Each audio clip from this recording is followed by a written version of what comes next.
Isa-isang inalam ng otoridad ang mga huling sandali ng pagkamatay ni dating DPWH Undersecretary Catalina Cabral sa ginawang reenactment sa Bangin kung saan siya natagpuan. Hinalugog rin ng National Bureau of Investigation ang kanyang kwarto sa tinuluyan niyang hotel. Yan ang ulat ni Jezreel Kate Lapizar ng PTV Cordillera.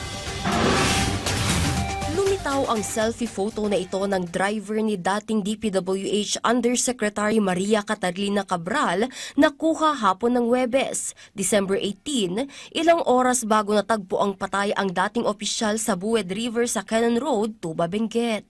Makikita sa larawan ang babaeng nakaupo sa gilid ng kalsada na sinasabing si Yusek Cabral. Kita rin sa isang dashcam video na ito ng isang motorista ang nakaupong babae sa parehong lugar.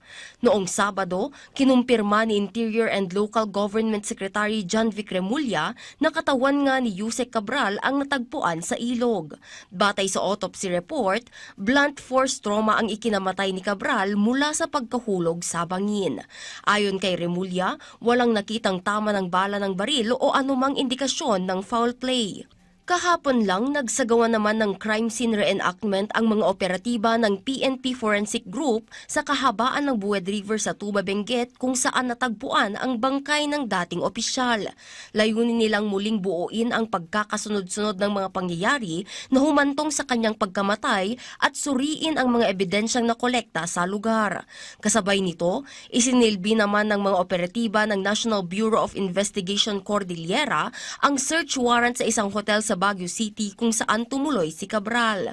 Nakuha ng mga otoridad ang ilang personal na kagamitan ni Cabral na isinailalim ngayon sa masusing investigasyon.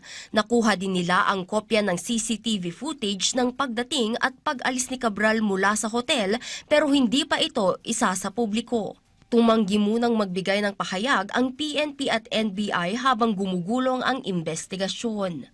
Dahil sa umano'y mishandling ng PNP sa kaso ni Cabral, na-relieve sa pwesto ang hepe ng Tuba Municipal Police Station habang hindi na natuloy ang pagsibak sa Provincial Director ng Benguet Police matapos na kumbinsi ang pamilya na isailalim sa autopsy ang katawan ni Cabral. Samantala, itinanggi ng pamunuan ng hotel ang lumutang na balitang pag-aari ito ni Cabral at binenta kay Benguet Representative Eric Yap nito lamang 2025.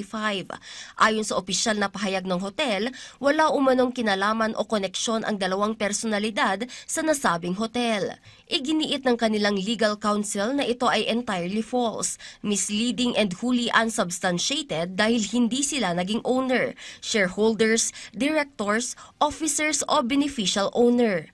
Nauna namang sinabi ng pamunuan ng hotel na makikipagtulungan sila sa mga otoridad sa pamamagitan ng tamang legal channels. Jezreel Kate Lapizar para sa Pambansang TV sa Bagong Pilipinas.